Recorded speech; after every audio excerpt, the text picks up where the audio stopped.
I-prepare ko muna itong marinade ng bangus. Maglalagay ako ng toyo, oyster sauce, kalamansi, at ng paminta. Haluin ko muna ito.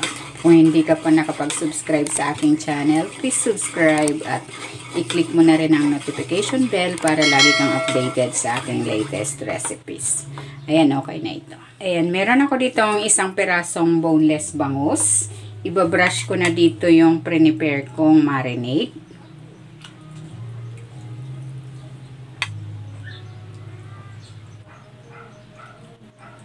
Ayan, okay na ito. Ibabad muna natin ito for at least 15 minutes. Maglalagay ko ng cooking oil. Igigisa ko naman yung toppings ko dito sa bangus para lumabas yung aroma nito. Luya, bawang,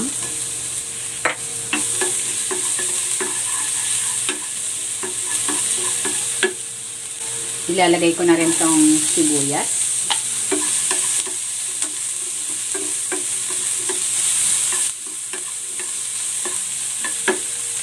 At ang kamatis.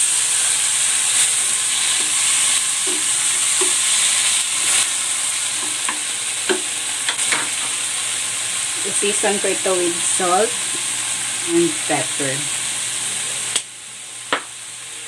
Pwede kayo maglagay dyan ng mga pampalasa of your choice.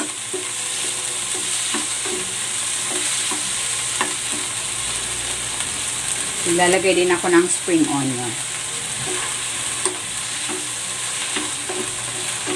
Ayan, okay na ito. Hahanguin ko na. Ayan, dahil wala akong oven, dito ko sa kawali lulutuin itong bangus. Nilagyan ko na rin yan ng dahon. Lagay na natin. Ilalagay ko na rin dito yung toppings.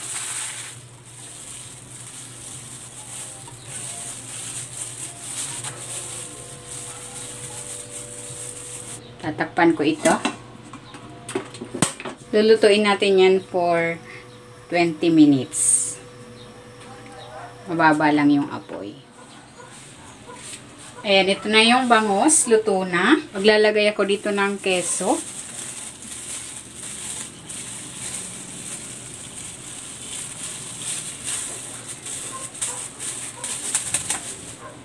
Takpan natin ulit para matunaw yung cheese.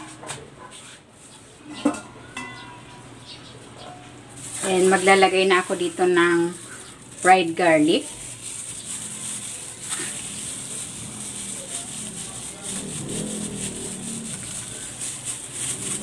At ng spring onion.